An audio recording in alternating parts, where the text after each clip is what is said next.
Ballot কোনো সাধারণ কাগজ নয়। আপনার ব্যালট, আপনার রায়, আপনি নির্ধারণ করবেন আগামীর বাংলাদেশ কোন পথে এগোবে। দর্শক, স্বাগত জানাচ্ছি আশিয়ান সিটি আপনার ব্যালটের সঙ্গে আছি আমি রিয়াজ সেজান। দেশের বিভিন্ন প্রান্তর ঘুরতে ঘুরতে আজ আমরা রয়েছি মেঘনার উপকূল ঘেঁষা এমন এক জনপদে, যেখানে চর, নদী আর প্রকৃতির সাথে লড়াই করেই এই অঞ্চলের মানুষ বেড়ে উঠেছে। আমরা রয়েছি নোয়াখালীতে। এই অঞ্চলে প্রাকৃতিক দুর্যোগ প্রবণ হওয়ায় এই অঞ্চলে নানা সময়ে এই অঞ্চলের মানুষ প্রকৃতির আঘাতে এই তাদের বসবাস হারিয়েছে, নানা ধরনের সংকটে তারা পড়েছে। কিন্তু যতবার তারা সংকটে পড়েছে ততবার তারা ঘুরে দাঁড়িয়েছে। ফলে এই অঞ্চলের মানুষের সাহস, বিচক্ষণতা এবং কি পারিবারিক বন্ধন, এই অঞ্চলের ঐতিহ্য, এই অঞ্চলের মানুষের জীবন আচরণ। পারিবারিক জীবনে এই অঞ্চলের মানুষ যতটা সক্রিয়, তেমনটা সক্রিয় ছিলেন রাজনৈতিক জীবনে। বিশেষ করে ব্রিটিশ বিরোধী আন্দোলন থেকে শুরু করে মুক্তিযুদ্ধ, এমনকি 52 ভাষা আন্দোলন ও 69 গণ অভ্যুত্থানে এই অঞ্চলের মানুষের অবদান ছিল অনস্বীকার্য। ফলে রাজনৈতিক মাঠে এই অঞ্চল সব সময় গুরুত্বপূর্ণ ছিল এবং আজও এই নির্বাচনে গুরুত্বপূর্ণ হয়ে আছে। এই অঞ্চলকে বিএনপির ঘাঁটি বলা হলেও এই অঞ্চলে ক্রমেই বেড়েছে জামাত সমর্থন।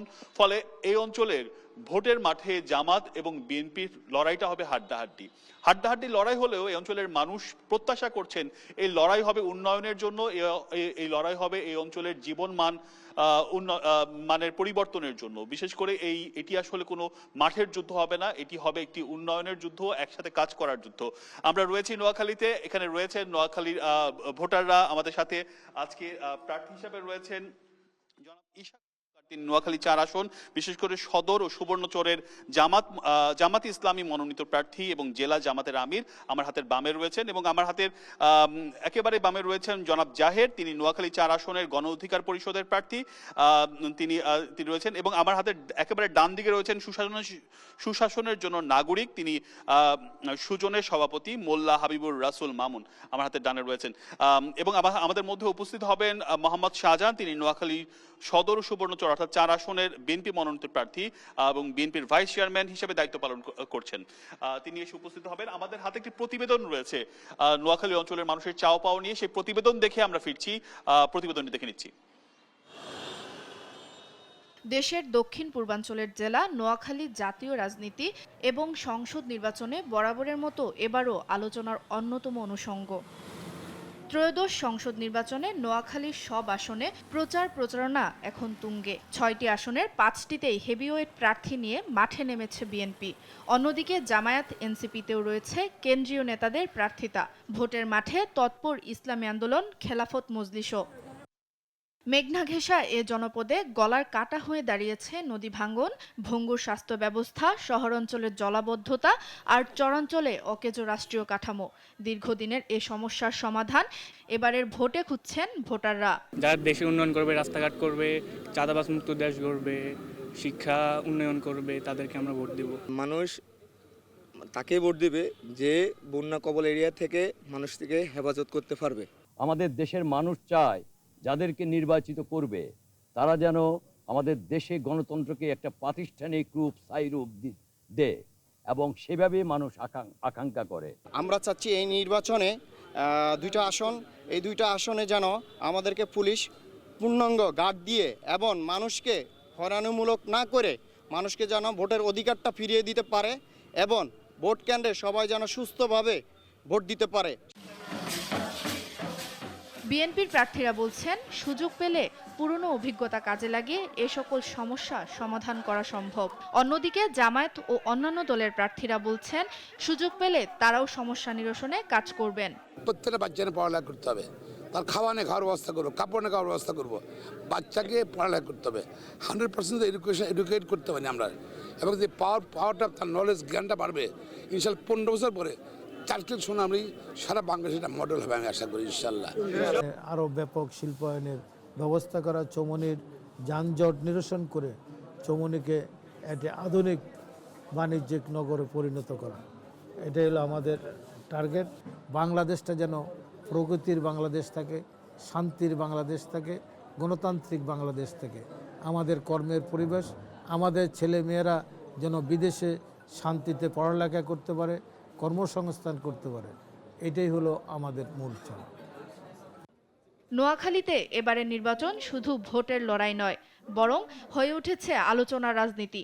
জেলার 9টি উপজেলার 6টি আসনে এবার প্রার্থী 48 জন, মোট ভোটার 28,67,641 জন। সুপ্রিয়া তৃষা, নিউজ ডেস্ক, দেশ টিভি। দর্শক, যেমনটি দেখছিলাম এই অঞ্চলের মানুষ বলছিলেন আসলে নদী ভাঙন এই অঞ্চলের নিত্যসঙ্গী, বিশেষ করে মেঘনার নদী ভাঙনটি এখানে বড় সমস্যা। জলাবদ্ধতা, বিশেষ করে কিছুদিনের পর পর বন্যা হয় এবং জলাবদ্ধতা এখানকার সমস্যা। বলছিলেন এই অঞ্চলের মানুষ যে এখানে স্বাস্থ্য ব্যবস্থা নিয়ে এক ধরনের সংকট রয়েছে। এখানে 250 আসনে একটি হাসপাতাল রয়েছে সরকারি, তার বাইরে প্রচুর রোগী রয়েছে, ডাক্তারের অভাব রয়েছে এবং আশেপাশের নোয়াখালী, বৃহত্তর নোয়াখালী, বিশেষ করে লক্ষ্মীপুর, ফেনী থেকে এই অঞ্চলে আসে চিকিৎসার জন্য, যার কারণে চিকিৎসা সেবার ব্যাপারটি তারা বলছিলেন। এবং আমাদের বলছিলেন এখানে প্রায় অর্ধশতাধিক চর অঞ্চল হয়েছে, কিন্তু রাষ্ট্রীয় কোনো সেবা না থাকায় সেখানে বসবাস উপযোগী হয়ে উঠছে না, সেই বিষয়টি বলছিলেন। কর্মসংস্থানের বিষয়টি এখানে মানুষ বলছিলেন। এখানে শিল্পাঞ্চল তেমন ভাবে গড়ে ওঠেনি, এখানে প্রবাসী নির্ভর এই অঞ্চল, ফলে কর্মসংস্থানের বিষয়টি তারা বলছিলেন। এবং এয়ারপোর্টের দাবি দীর্ঘদিন ধরে ছিল, সেটির ব্যাপারে এক ধরনের দাবি রয়েছে, নৌবন্দর নিয়ে দাবি রয়েছে এবং হাতিয়ার শহর চর অঞ্চলের যোগাযোগ ব্যবস্থার ব্যাপারে এখানে বলেছেন। এখানে ভোটাররা রয়েছেন, একটু আপনাদের কাছে আসতে চাই। এই যে সমস্যাগুলো বলেছি তার বাইরে আপনাদের আর কি কি দাবি আছে এবং আপনারা এই অঞ্চলের জন্য আসলে কি প্রত্যাশা করছেন, একটু আপনার কাছে আসি। আমার প্রশ্ন হচ্ছে, আপনারা সবাই জানেন নিঝুম দ্বীপ একটা অন্যতম একটা টুরিস্ট এলাকা। আমরা কক্সবাজারে যদি বিকল্প তৈরি করতে পারি তাহলে ইউরোপ থেকে নিঝুম দ্বীপে আমাদের যে সমাগম হবে সেই সমাগম দ্বারা রাষ্ট্রীয় অর্থনীতি যথেষ্ট উপকৃত হবে। আমি মনে করি নোয়াখালীতে আমাদের বিশাল পর্যটনের একটা গুরুত্বপূর্ণ স্পটকে আমরা অবহেলায় অনাদরে ফেলে রেখেছি। পরবর্তী যিনি সরকারে আসবেন এই নিঝুম দ্বীপকে কক্সবাজার আদলে কোনো পর্যটন এরিয়াতে রূপান্তরিত করে আমাদের ইকোনমিকে আরো ত্বরান্বিত করা হবে কিনা। পর্যটনের বিষয়টি এসেছে। নিঝুম দ্বীপ অবশ্যই একটি গুরুত্বপূর্ণ জায়গা এবং পর্যটন নির্ভর করে এই অঞ্চলের মানুষ নিশ্চয়ই তাদের আয় বাড়াতে পারবে। একটু আপনার কাছে আসতে চাই, জি আপনি দাঁড়িয়েছেন। আসলে নোয়াখালী একটি মানুষগুলো প্রকৃতির সাথে লড়াই করে লড়াকু মানুষ হিসেবে গড়ে উঠেছে। অন্যত এলাকা তো অত্যন্ত ধনী এলাকা, বাংলাদেশের অন্যতম ধনী এলাকা, কিন্তু সময়োপযোগী সাহসী নেতৃত্বের অভাবে একটি প্রাচীন জনপদ যেভাবে গড়ে ওঠা উচিত ছিল সেই জিনিসটুকু হয় নাই। আগামী নির্বাচনে মানুষ তরুণ নেতৃত্ব জুলাইকে ধারণ করে, তারুণ্যের স্বপ্নকে ধারণ করে এই প্রাচীন জনপদের উন্নয়নের সামনে থেকে নেতৃত্ব দেবেন এমন নেতৃত্ব আশা করে। আপনি উন্নয়নের কথা বলছিলেন, আমরা একটু প্রার্থীদের কাছে যেতে চাই। আমাদের মধ্যে এর মধ্যে এসে পৌঁছেছেন মোহাম্মদ শাহজাহান, তিনি নোয়াখালী সদর ও সুবর্ণচর 4 আসনের বিএনপি মনোনীত প্রার্থী এবং বিএনপির ভাইস চেয়ারম্যান হিসেবে তিনি দায়িত্ব পালন করছেন। জনাব ইশাক, আপনার কাছে আসতে চাই। আমরা শুনছিলাম যে বলছিলেন যে সুবর্ণচর এবং তার বাইরে বেশ কিছু সমস্যা এই অঞ্চলের আমরা প্রতিবেদনেই দেখছিলাম। আপনি আসলে এই অঞ্চলের সমস্যা নিয়ে কিভাবে ভাবছেন? প্রথম বিষয় হলো নদী ভাঙনে আমাদের 3টা ইউনিয়ন এবং কোম্পানিগঞ্জের কয়েকটা ইউনিয়ন অনবরত ভাঙছে, নদী ভাঙন চলছে। এতে করে সরক্লার্কের একটা ওয়ার্ড ইতিমধ্যে পানিতে বিলীন হয়ে গেছে। আমি জেলা প্রশাসক মহোদয়কে অবহিত করেছি, নদী শাসনের মাধ্যমে যদি জিও ব্যাগ অথবা নদী শাসনের মাধ্যমে বেড়ি যদি তৈরি করে না হয় তাহলে আমাদের একের পর এক ইউনিয়নগুলো ভেঙে যাবে এবং অনেকগুলো পরিবার গৃহহীন হয়ে পড়ছে, কারণ তাদের নদী ভাঙার কারণে গৃহহীন হয়ে যাচ্ছে এবং বেড়িতে তারা অবস্থান করছে। সেখানে অনেকগুলো খাস জমিন আছে, আজকেও আমি সেখানে গেছি, সেখানে তাদের বন্দোবস্ত দেওয়া হচ্ছে না। গভর্নমেন্ট কোনো এক অজানা কারণে বন্দোবস্ত হচ্ছে না, তারা বন্দোবস্ত পাওয়ার অধিকার রাখে। তা আমরা আশা করছি যদি আমাদের সরকার ক্ষমতায় আসে আমরা এই গৃহহীন ব্যক্তি যারা আছে, বাড়িহীন ঘরহীন, তাদেরকে আমরা বন্দোবস্তের মাধ্যমে তাদেরকে প্রতিষ্ঠিত করবো ইনশাআল্লাহ। আপনি বলছিলেন নদী ভাঙন নিয়ে আপনি বলছিলেন, জনাব শাহজাহান আপনাকে স্বাগত জানাচ্ছি। একটু বেশ কিছু সমস্যা আমরা এরই মধ্যে জেনেছি এই অঞ্চলের মানুষের। তারা বলছিলেন নদী ভাঙনের বিষয়টি, জলাবদ্ধতার বিষয়টি, স্বাস্থ্য সেবার বিষয়টি, কর্মসংস্থানের বিষয়, চর অঞ্চলকে কিভাবে আরো কাজে লাগানো যায় সেই বিষয়গুলো একটু আপনার কাছে আসতে চাই। আপনি কিভাবে ভোটারদের আশ্বস্ত করছেন? জি। বিসমিল্লাহির রহমানির রহিম, আপনাকে ধন্যবাদ প্রশ্ন করার জন্য। আমি প্রথম এই কথা বলতে চাই যে আমাদের আসন্ন জাতীয় সংসদ নির্বাচন এটা কিন্তু স্বাভাবিক গতিতে একটা নির্বাচন আসেনি। এই নির্বাচনটা অনুষ্ঠিত করতে গিয়ে আমাদেরকে অনেক রক্ত দিতে হয়েছে, অনেক ত্যাগ স্বীকার করতে হয়েছে। আমাদের অনেক ত্যাগ শ্রমের এবং রক্তের ফসল হলো আগামী 12 তারিখে নির্বাচন। তাই আমরা যারা এই নির্বাচনে অংশগ্রহণ করছি, আমি আশা করব আমরা সকলেই একটা সৌহার্দ্যপূর্ণ পরিবেশের সৌজন্যমূলক অবস্থানে, রাজনৈতিক সহাবস্থানের যে মনোভাব, সেই মনোভাব নিয়ে আমরা নির্বাচন পূর্ব এবং নির্বাচন উত্তর আমরা সেই পরিবেশটা সুন্দরভাবে বজায় রাখবো, যাতে করি আমাদের অঞ্চলের মানুষ শান্তিতে থাকতে পারে। এটি হলো আমার কাছে বড় বিষয়। এবং আমি আশা করি এই বিগত কয়েকদিন আমরা নির্বাচনী কর্মকাণ্ড করতে গিয়ে আমি লক্ষ্য করছি অন্য এলাকার থেকে আমাদের এলাকার এই সহনশীলতা আমাদের নেতাদের মধ্যে, আমাদের কর্মীদের মধ্যে এবং জনগণের মধ্যে খুব ভালো আছে। আমি আশা করি এই সহনশীলতা যাতে করি আগামী কয়েকদিনের মধ্যে কোনো রকম কোনো ব্যাঘাত না ঘটে। আমরা আমাদের সবচেয়ে বড় পরিচয়, আমরা এই শহর, এই অঞ্চল শান্তির অঞ্চল, এই অঞ্চলটাকে আমরা শান্তিতে রাখতে চাই। এটা হলো আমাদের সবচেয়ে বড় চ্যালেঞ্জ। আর অন্যান্য বিষয়গুলো যেগুলো আসছে সেগুলো বিষয় এগুলো আলাপ করতে গেলে তো অনেক সময়ের প্রয়োজন। এত সময় আপনাদের আছে কিনা তাও আমি জানি না। তবে এখানে অনেকগুলো সমস্যা আছে। এখানে আমার দৃষ্টিতে আমি মনে করি সবচেয়ে বড় সমস্যা হলো আমরা যেখানে বসে আছি এই শহরও যখন অতিবৃষ্টি হয় তখন পানি নিষ্কাশন ব্যবস্থা ভালো না থাকার কারণে এই শহরও জলের মধ্যে পানিতে ডুবে থাকে। এখানে জলাবদ্ধতা হলো সবচেয়ে বড় সমস্যা।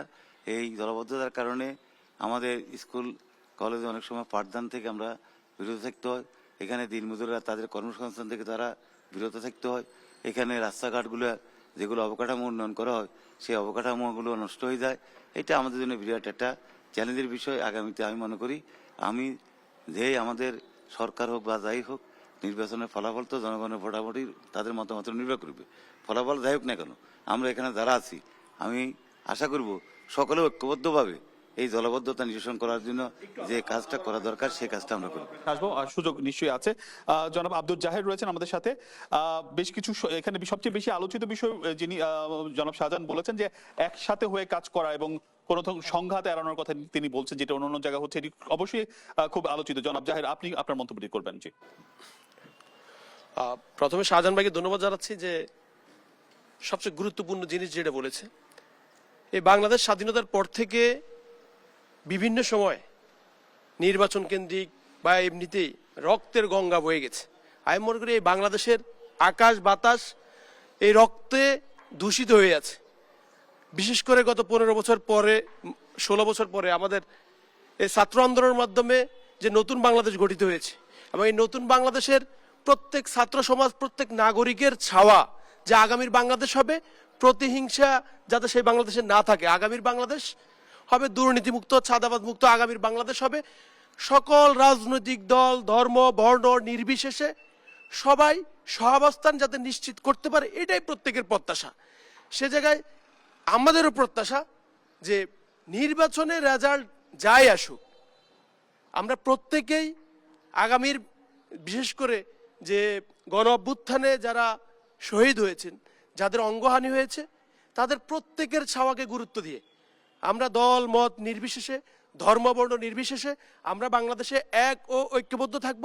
আমরা যদি এক ও ঐক্যবদ্ধ থাকতে পারি তাহলে পার্শ্ববর্তী রাষ্ট্র বা অন্য কোনো রাষ্ট্র আমাদের দেশে হস্তক্ষেপ করতে পারবে না।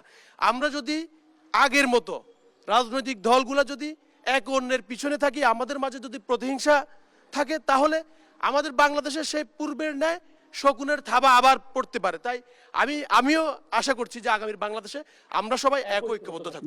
আপনি ঐক্যবদ্ধতার কথা বলছেন। এখানে আছেন সুশাসনের জন্য নাগরিক সুজনের সভাপতি। একটু আপনার কাছে আসতে চাই। বেশ কিছু বিষয়ের মধ্যে আলোচিত হয়েছে। এর মধ্যে উল্লেখযোগ্য আমরা শুনেছি নদী ভাঙনের বিষয়টি আলোচিত হয়েছে। ভাই জলাবদ্ধতার কথা বলছিলেন এবং সবচেয়ে বিষয় একসাথে কাজ করার কথা বলছিলেন। একটু আপনার মন্তব্য নিয়ে একটা বিরতিতে যাব। ধন্যবাদ। আমাদের নোয়াখালীতে আজকে এই ব্যতিক্রমী অনুষ্ঠান দেশ টিভি করেছে, তাকে আমি অভিনন্দন জানাই। এবং ইতোমধ্যে আমাদের নোয়াখালী 4 আসনে প্রতিদ্বন্দ্বী সম্মানিত প্রার্থীগণ তারা যে বক্তব্য রেখেছে, এটি আমাদের সকল মানুষের জন্য খুবই আশাপ্রদ। কারণ হচ্ছে আমাদের দেশের একটা গণ অভ্যুত্থানের মাধ্যমে আমাদের এই ত্রয়োদশ জাতীয় সংসদ নির্বাচন অনুষ্ঠিত হচ্ছে। এই নির্বাচন মানুষের বহু কাঙ্ক্ষিত। আজ যাদের বয়স 35 তারা এই যাবৎকাল তাদের সমস্ত ভোটাধিকার থেকে বঞ্চিত হয়েছে। ফলশ্রুতিতে আমাদের এই এলাকার মানুষ আমরা চাই যে যিনি নির্বাচিত হোক তিনি যেন শান্তিপূর্ণভাবে আমাদের এই নোয়াখালী শহরটাকে রাখে, এবং তারা সেই প্রতিশ্রুতি ইতিমধ্যেই তাদের বক্তব্যে রেখেছেন। আমাদের যিনি মডারেটর দায়িত্ব পালন করছেন তিনি কতগুলো সমস্যার কথা বলছেন।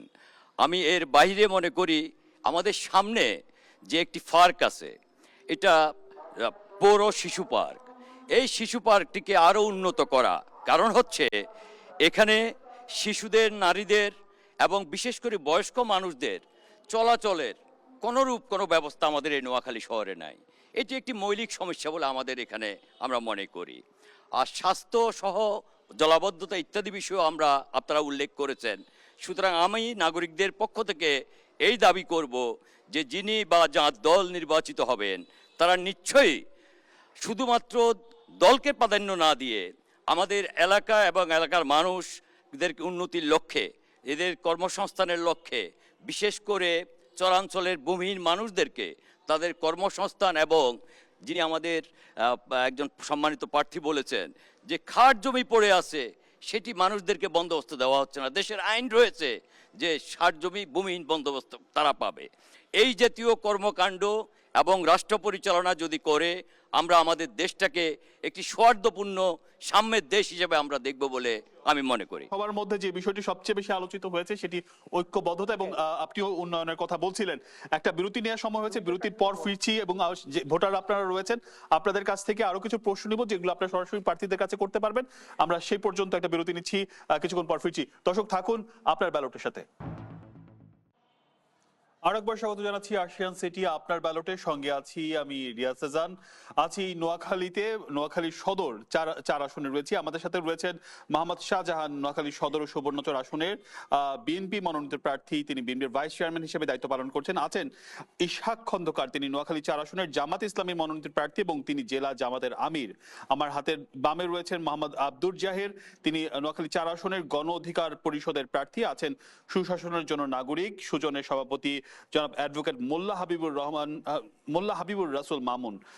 একটু আপনাদের কাছে আসতে চাই, যারা ভোটার রয়েছেন, নোয়াখালী বিভাগ চাই সেই দাবিটি আপনাদের অনেক পুরনো। কেন এটিকে বিভাগ চাচ্ছেন এবং কেন এই অঞ্চলে এটি বিভাগ হওয়া উচিত বলে আপনারা মনে করেন? আপনাদের মধ্য থেকে আমরা একটু শুনতে চাই। জি, বিসমিল্লাহির রহমানির রহিম। একটি ঐতিহ্যবাহী নোয়াখালী জেলা হিসেবে অবশ্যই আমরা সকলেই দলমত নির্বিশেষে আমরা সকলে বিভাগ চাই। এই বিভাগ চাওয়ার অর্থ হলো আমাদের এই নোয়াখালী অঞ্চলের অনেক ধনাঢ্য ব্যক্তি আছেন যারা বিভিন্ন শিল্প কারখানার সাথে জড়িত। বিভাগটা হলে আমাদের এই জেলার আরো উন্নতি হবে আমি মনে করি। সেই ব্যাপারটি বলছেন। তার বাইরে যেহেতু এটি বৃহত্তর নোয়াখালীর একটি অঞ্চল, সেক্ষেত্রে এখানে নিশ্চয়ই ইয়ে আছে। এখানে তরুণদের কাছে আসতে চাই, তরুণ ভোটাররা রয়েছেন। আপনাদের মধ্য থেকে যদি কেউ কোনো ইয়ে করতে পারেন, জি হাত তুলেছেন, একটু শুনি আপনাদের বক্তব্য শুনি। জি, ঠিক করে দিচ্ছি। আসসালামু আলাইকুম। আসসালামু আলাইকুম। আমার প্রশ্নটা হচ্ছে, আমাদের আজকের যে আয়োজন এটি আমাদের জুলাই গণঅভ্যুত্থানের ফলে আমরা এই সুযোগটুকু পেয়েছি। আজকে যে নির্বাচন অনুষ্ঠিত হতে যাচ্ছে সেটাও জুলাই গণঅভ্যুত্থানের ফসল।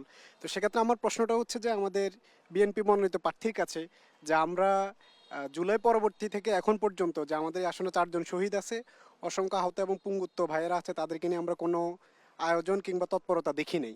তো সেক্ষেত্রে যে তরুণ ভোটার ধারা আছি আমরা জনাব শাহজাহান চৌধুরীকে কিভাবে আস্থায় নেব, এটি আমার প্রশ্ন। আপনি বলছিলেন, আপনি বলতে চাচ্ছেন? জি, আসসালামু আলাইকুম। আমার প্রশ্ন হচ্ছে জনাব ইসহাক খন্দকার সাহেবের কাছে, সেটা হচ্ছে আমির জামায়াত নোয়াখালী আসার পরে বলছিল যে নোয়াখালীকে বিভাগ দিবে, দেন উনি একই দিনে আবার কুমিল্লা যেয়ে বলছে যে কুমিল্লাকে বিভাগ করা হবে। সো এটা কি শুধু নোয়াখালী মানুষকে খুশি করার জন্য বা ভোটের জন্য বলা, নাকি উনি যদি আলাদা করে বিভাগ দিতে চায় সেক্ষেত্রে উনি কিভাবে দুইটা জায়গায় বিভাগ দিবে? আমি একটু ওনার কাছে ব্যাখ্যা চাচ্ছি। দুটি প্রশ্ন এরই মধ্যে এসেছে। আপনাদের মধ্য থেকে দু একটা প্রশ্ন থাকলে আমি ওদিকে যাবো। জি, জি, ধন্যবাদ দেশটিকে। নোয়াখালী বিভাগ নোয়াখালী অঞ্চলের মানুষের দীর্ঘদিনের প্রাণের দাবি। দীর্ঘদিন থেকে আমরা নোয়াখালী বিভাগের জন্য আন্দোলন করে আসতেছি।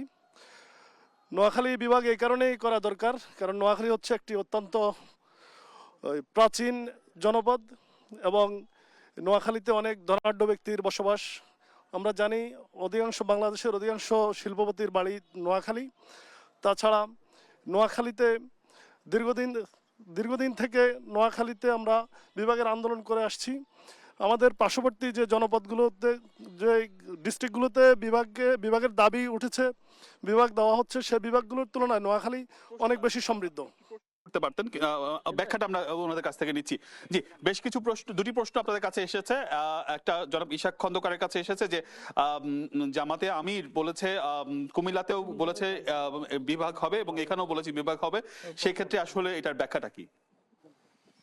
উনি এখানে বিভাগ হবে এটা বলেন নাই, উনি বলছেন জনগণ আমাদের কাছে বিভাগের জন্য আবেদন করছে, আমরা সরকার গঠন করলে আমরা বিবেচনা করব, বিবেচনা পর্যায়ে উনি কথাটা বলছেন। জি, না, আমার এর বাইরে আর কোনো বলার নাই। আমিও চাই এখানে একটা বিভাগ হোক, আমার নোয়াখালী যাতে বিভাগ হোক। জি, এরপরে আমার বিষয় যেটা, সেটা হলো দেশীয়ভাবে আমাদের কিছু সমস্যা আছে, ওটা আমার আলোচনার বিষয় না, এটা আমাদের কেন্দ্রীয় সংগঠন চিন্তা করবে। নোয়াখালীতে আমাদের কিছু সমস্যা আছে, বড় ধরনের সমস্যা আছে। আমাদের এই জনপদটা আসলে অবহেলিত। এখানে যদিও আমাদের রিসম্যান অনেক আছে, কিন্তু আমরা অবহেলিত। দেখেন, এখানে একটা প্রস্তাবিত বিমানবন্দর আছে, রানওয়ে করা আছে, কিন্তু এখানে 7 লক্ষাধিক লোক দেশের বাইরে থাকে। এখানে যদি তারা ল্যান্ড করে তাহলে তাদের জন্য হয়রানি কমে এবং ইজি হয়, করাই আছে, বিমানবন্দর করাই আছে, এখন শুধু সিদ্ধান্তের ব্যাপার। তাহলে আমাদের 7 লক্ষ লোক আসা যাওয়া অনেক হয়রানি থেকে বাঁচতে পারে। দ্বিতীয় হলো, একটু সামান্য বৃষ্টি হলেই পুরো নোয়াখালী জেলা পানিতে তলিয়ে যায়, দেখার জন্য কেউই নেই। অথচ এই খালগুলো বেদখল হয়ে গেছে, যোদ্ধারা সব খাল দখল করে ফেলছে। যদি খালগুলো পরিষ্কার করা যায় আর যদি সুন্দর একটা আধুনিক ড্রেনেজ ব্যবস্থা করা যায়, তাহলে নোয়াখালী একটা টিপটপ নোয়াখালী হয়ে যাবে ইনশাল্লাহ। আমাদের প্ল্যানে আছে। তারপর হলো আপনি সিটি কর্পোরেশন, এটা প্রস্তাবিত, কিন্তু এখানে হচ্ছে না। সমনি এবং নোয়াখালী শহর নিয়ে এটা প্রস্তাবিত হইতে পারে। আরেকটা হলো আমাদের স্বাস্থ্য ব্যবস্থা, আপনার যে প্রশ্নগুলো উঠেছেন, আমার সদর অঞ্চলে সুবর্ণচরে একটা স্বাস্থ্য কমপ্লেক্স আছে, সেখানে 50 শয্যার, অথচ সেখানে 5 লক্ষ লোকের জন্য 50 শয্যার একটা হাসপাতাল, এ মানায় না। এবং বারান্দায় শুধু রুগী আর রুগী, ডাক্তার যা আছে, ডাক্তার পোস্টিং তত নাই, আবার যাদের পোস্টিং আছে তারা আবার স্থানে নাই। এই হলো সমস্যা আমাদের এখানে। এইগুলো আসলে আমাদের প্রতিবেদনে উঠে এসেছে। আবার আপনার কাছে আসবো, আবার একটু আমরা অন্য কিছু সুযোগ দিই। জনাব শাহজাহান, আপনার কাছে একটা স্পেসিফিক প্রশ্ন এসেছে যে এখানে 4 জন মানুষ মারা গেছে, বিশেষ করে তরুণরা এই ইয়াতে জুলাই অভ্যুত্থানে, সেই ক্ষেত্রে তাদের জন্য আপনাদের কোনো ব্যবস্থা এখন পর্যন্ত নেননি বা আপনাদের পক্ষ থেকে কোনো উদ্যোগ নেননি, তাহলে কিভাবে তরুণরা আপনাদেরকে আস্থা করবে? এই প্রশ্নটি এসেছে, তার বাইরে কিছু বলবেন কিনা?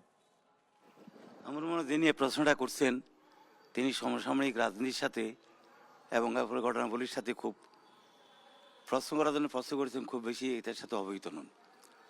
কারণ এখানে যে যারা জুলাই আগস্ট বিপ্লবে যারা শাহাদাত বরণ করেছে, আমরা তাদের বাড়িতে গেছি। এখানে পিয়াস একটা ছেলে আছে, আর একটা ছেলে, আর 2টা ছেলে আছে, এবং তাদের সম্মানার্থে সে এলাকার রাস্তাঘাটও অলরেডি মেরামত করা হচ্ছে এবং ভালো রাস্তা হচ্ছে। এবং তাদের সম্মানার্থে আরও কিছু কী করা যায় আমরা সেটা চিন্তা করছি। এমনকি এখান থেকে আমাদের এখান তো দূরতা হোক, হাতিয়া বাজার একটা ছেলে মারা গেছে, আমরা সেখানে গেছি তার খবর নেওয়ার জন্য। এবং আমি যতটুকু জানি আমাদের অন্য দলের, বিশেষ করে জামাত ইসলামের, ওনারাও এদের সাথে খবরাখবর রাখছেন এবং আমাদের সকলেই তাদের নামকরণের রাস্তা বা তাদের নামকরণের কোনো প্রতিষ্ঠান করা, এটা আমাদের অলরেডি আমাদের নিজেদের ইয়ের মধ্যে আছে। কিন্তু সরকার তো এখন আমাদের না, সরকার হলো অন্তর্বর্তীকালীন সরকার। এই জন্য রাস্তাটা হয়তো আমরা করে দিচ্ছি, কিন্তু রাস্তার নামকরণটা যদি আমাদের দল ক্ষমতা আসে, আমরা অবশ্যই তাদের নামকরণে তাদেরকে সম্মান জানিয়ে সেটা করব। এবং আমার বিশ্বাস, আমি যতটুকু জানি, এসা খন্দকার সাহেব এখানে আমাদের প্রার্থী আছেন বা আমাদের আউজায়ের আছেন, আমরা যারাই নির্বাচিত হই না কেন, সেই শহীদদের প্রতি, কারণ তাদের রক্তের ফসল হলো আজকের আগামী জাতীয় সংসদ নির্বাচন। অতএব সেই বিষয়ে আমাদের এই বিষয়টি ক্লিয়ার, আপনি ক্লিয়ার করেছেন। আমরা অবশ্যই তাদের সাথে যোগাযোগ করছি, তাদের আত্মীয় স্বজন যোগাযোগ করছি, তাদের পরিবারগুলোকে যতটুকু আমাদের পক্ষে সম্ভব আমরা সহানুভূতি প্রকাশ করছি এবং তাদের সম্মানার্থে, তাদের আত্মার শান্তি যদি আমরা সেই এলাকায় কিছু রাস্তাঘাটও অলরেডি নিয়েছি, আরো কিছু যুক্ত করবো। মুহূর্তে কি যুক্ত করবে সেটা এই জন্য আমি বলছি, আমাদের ভোটে জয় পরাজয়টা সকলেতে জয় হবে না, সকলে এমপি হবে না, হয়তো আমাদের কোন একজন হবে। কিন্তু আমি চাই আমরা যারা প্রার্থী হয়েছি, আমরা নির্বাচন আগে যেভাবে আমরা একটা সুন্দর পরিবেশ আমরা নিজেরা আছি, সৌজন্যমূলক পরিবেশ রক্ষা করতেছি, নির্বাচনের পরও এলাকার উন্নয়ন নিয়ে আমরা আবার একসাথে বসবো এবং সকলের সম্মিলিত প্রচেষ্টার মাধ্যমে আমরা অগাস্ট বিপ্লবের যে চেতনা এই চেতনাকে বাংলাদেশ যেন টিকে থাকে, আমাদের যুবকরা যে স্বপ্ন দেখেছে বাংলাদেশের, সেই স্বপ্নের বাংলাদেশ যেন আমরা প্রতিষ্ঠা করতে পারি, এই বিষয়ে আমি সকলের আমরা ঐক্যবদ্ধভাবে কাজ করার আমি প্রত্যয় প্রকাশ করছি। আমি তো নিজে করবই অবশ্যই। জি, আপনি আবারও বলছিলেন যে তরুণদের কথা, যারা যারা গণ অভ্যুত্থানে অংশগ্রহণ করেছে তাদের যে চেতনাটা সেটি আপনারা ধারণ করবেন। জনাব আব্দুল জাহের, একটু আপনার কাছে আসতে চাই। তোমরা প্রথমে অনেকেই নোয়াখালীর বিভাগ নিয়ে কথা হয়েছে, অনেক সমস্যা নিয়ে কথা হয়েছে। মূলত আমাদের নোয়াখালীতে সবই আছে। একটি বিভাগ হওয়ার জন্য, একটি সিটি কর্পোরেশন হওয়ার জন্য, একটি বিমানবন্দর হওয়ার জন্য এবং নিঝুম দ্বীপকে একটি আন্তর্জাতিক মানের পর্যটন কেন্দ্র হিসেবে গড়ে তোলার জন্য আমাদের সব কিছু ছিল এবং আছে। কিন্তু আমাদের এই অঞ্চলের রাজনৈতিক নেতা যারা ছিল তাদের সদিচ্ছার অভাব ছিল এবং সরকারে যারা ছিল তাদেরও আন্তরিকতার অভাব ছিল। আমি তো বললাম আমাদের সবই ছিল, তার মানে আমাদের রাজনৈতিক নেতারাও ছিল এখানে যারা দেশ পরিচালনা করেছে, কিন্তু এই অঞ্চলকে গড়ে তোলার মতো তাদের সদিচ্ছার অভাব ছিল। আমাদের নোয়াখালী সবচেয়ে বড় সমস্যা হলো জলাবদ্ধতা। এই জলাবদ্ধতার কারণে আপনি যেখানে যাবেন প্রত্যেকটা রাস্তা ভাঙ্গাচুরা, আপনি যে এলাকায় যাবেন, কিন্তু আমাদের রাজনৈতিক নেতারা তো এলাকায় যায় না। আমাদের রাজনৈতিক নেতারা শুধু বড় বড় রাস্তায় যায়, এই রাস্তায় তো পানি ওঠে না। কিন্তু আপনি সদরের যে এলাকায় যাবেন, যে সুবর্ণচরে যেখানে যাবেন, গ্রামের প্রত্যেকটি রাস্তা ভাঙ্গা আর অর্ধেক রাস্তা কাঁচা। বিশেষ করে বর্ষাকালে মানুষ জানে যে এই রাস্তাগুলা এই যাতায়াতে কত কষ্ট। আমাদের নোয়াখালীতে 1660 সালে বন্যা থেকে এই নোয়াখালীকে বাঁচানোর জন্য 1660 সালে আমাদের নোয়াখালী খাল খনন করা হয়েছে। সেই নোয়াখালী খালের নামে নোয়াখালীর জেলা আমাদের আজকে নোয়াখালী জেলা। কিন্তু অত্যন্ত দুঃখজনক হলো সত্য, যেই জেলার নামকরণের সাথে খাল থেকে নোয়াখালীর নামকরণ, সেই জেলার সবগুলো খাল এখন বেদখল আছে। প্রত্যেক খাল আজকে মরা আছে। এই খালগুলো বেদখলের কারণে খালগুলো যে আজকে প্রত্যেক রাজনৈতিক দলের লোকগুলো বা সমাজের প্রভাবশালী যে লোকগুলা, তারাই তো রাজনৈতিক দলের আশ্রয় প্রশ্রয়ে তাদের খালগুলো দখল করে আছে। খালগুলো দখলের কারণে প্রত্যেক বছর জলাবদ্ধতা হয়। এখন নির্বাচনের কালীন অনেকেই আমরা নোয়াখালী বিভাগ নিয়ে কথা বলছি, জলাবদ্ধতা নিয়ে কথা বলছি। আমি মনে করি জলাবদ্ধতা, তারপরে বিভাগ, বিমানবন্দর, এগুলো শুধুমাত্র রাজনৈতিক দাবি না, এগুলো নোয়াখালীর জনমানুষের দাবি, এগুলো নোয়াখালীর গণমানুষের দাবি। যেই ক্ষমতা আসুক প্রত্যেককে নিয়ে আগামী নোয়াখালীর এই দাবিগুলো বাস্তবায়ন করবে। ধন্যবাদ। জি, আমি মনে করি যে এখানে রাজনৈতিক অঙ্গনের সবচেয়ে বড় বড় নেতারা এই অঞ্চলে থাকে, সেক্ষেত্রে এই অঞ্চলের উন্নয়ন নিয়ে নিশ্চয়ই ভাববেন। সবশেষে একটু আপনার কাছে মন্তব্য নিয়ে আবার বিরতিতে যেতে হচ্ছে। জি, ধন্যবাদ।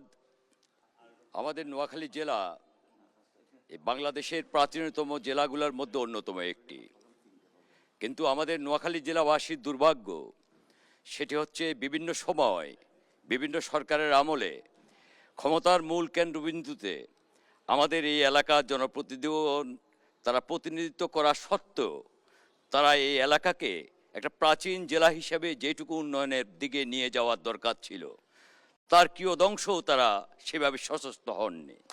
ফলশ্রুতিতে আমাদের নোয়াখালীবাসীর সকল মানুষের প্রাণের দাবি যেই বহুল আকাঙ্ক্ষিত যেইবারের নির্বাচন, এই নির্বাচনে যেই ব্যক্তি বা দল তারা রাষ্ট্রীয় ক্ষমতায় আসীন হবেন, তারা যেন প্রকৃত অর্থে এই জেলার দিকে, জেলার মানুষের দিকে, জেলার গণমানুষ এবং জেলার যে সমস্যাগুলোর আশু সমাধান প্রয়োজন সেগুলোর দিকে আন্তরিকভাবে দৃষ্টি দিবেন, এটাই আমাদের নোয়াখালীবাসীর প্রত্যাশা আমাদের জনপ্রতিনিধিদের নিকট। ধন্যবাদ। জনাব শাহজাহান হয়তো বিরতির পর চলে যাবে, একটা বিরতি নেওয়ার আগে তিনি কিছু সবশেষ মন্তব্য করতে চাচ্ছেন। দর্শক, আমরা একটু তাকে একটু সময় দিচ্ছি।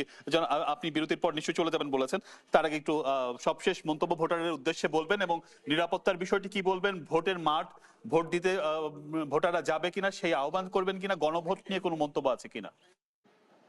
যাই হোক, আমি প্রথমে বলতে চাই, আমরা ঢালাওভাবে এই এলাকার যারা নেতৃত্বে ছিলেন, যারা দায়িত্বে ছিলেন, তারা কোনো কাজ করেন নাই। আমি ঢালাওভাবে এই মন্তব্যের সাথে একমত নই। এই যে জায়গাতে যে শিল্পকলা একাডেমিতে এখন বসে অনুষ্ঠান করছেন, এই শিল্পকলা একাডেমি কি আগে ছিল? উনি দিঘির পাড়ে এখন যে পার্কের বিনোদন কেন্দ্রটাকে আরও সংস্কারের কথা বলছেন, এখানে কি এই দিঘির পাড়ে কি এই পার্কটা ছিল? আমাদের এখানে আপনার যে অবয়বগুলো আপনাদের জজ করে বিভিন্ন জায়গাতে, ইভেন আমাদের সদর হাসপাতালের এই অভাব কি আগে ছিল? এখন আমাদের তো, আমি তো একসময় যখন আমি 91 সালে এমপি হই, তখন তো আমি দেখছি আমার সদর, এই নোয়াখালী সদর থেকে, মাইজি থেকে দক্ষিণাঞ্চলে যোগার জন্য একটা ফাঁকা রাস্তা ছিল না, পশ্চিমাঞ্চলে যাওয়ার জন্য একটা ফাঁকা রাস্তা ছিল না। এই যে হেলথ কমগুলো ছিল, এদের মধ্যে কোনো সাশ্রয় বলতে কিছুই ছিল না। আমাদের এখানে উন্নয়নের যে কিছু কাজকর্ম হয় নাই, ঢালাওভাবে কথা বলা হলেও সত্যের সাথে সত্যের অপলাপ। এখানে অনেকগুলো কাজ হয়েছে, হয়তো আমাদের প্রত্যাশা অনুযায়ী কাজ আমরা করতে পারি নাই, সেটার সীমাবদ্ধতা থাকাই স্বাভাবিক। দ্বিতীয়ত, রাজনৈতিক গত কয়েক বছর আমরা তো এখানে, আমরা যারা এখানে আছি, আমাদের কারো দায়িত্ববোধ ছিল না। এবং আজকে যদি বলি যে আমাদের যে রাস্তাঘাটগুলো যা কিছু হয়েছে, এগুলো তো আগে তো ছিল না। যদি থাকতো তাহলে এক কথা হয়েছে। আর নোয়াখালী আপনি বিভাগ বলেন বা নোয়াখালী আপনার আমরা যে সিটি কর্পোরেশন বলি, এগুলো তো দাবি থাকবে এই কারণে, যদি আমরা কিছু কাজ এখানে যদি কিছু অবস্থান যদি তৈরি না হতো, তাহলে এই বিভাগের দাবিটা আজকে যৌক্তিক মোটেই থাকতো না। আমি মনে করি বিভাগের দাবিকে আরো যুক্তি করার জন্য আমাদের সিটি কর্পোরেশনে হাত দিতে হবে। আমাদের অর্থাৎ আপনি বলছেন, আপনি বলছেন জি জি জি সুবর্ণচর এখানে আরো আপনার মানে অবকাঠামো তৈরি করে সুবর্ণচরের সাথে হাতিয়ার যে যোগাযোগ ব্যবস্থা আরো উন্নতি করে সেখানে আমরা একটা আমরা ওইখানে একটা বিনোদন কেন্দ্র তৈরি করতে পারি। এবং আবার খেলাধুলার জন্য এই শহীদুল স্টেডিয়াম, আরো স্টেডিয়াম দরকার, আরো স্বাস্থ্য কমপ্লেক্স দরকার, ইউনিয়ন হেলথ আরো আপগ্রেড করা দরকার।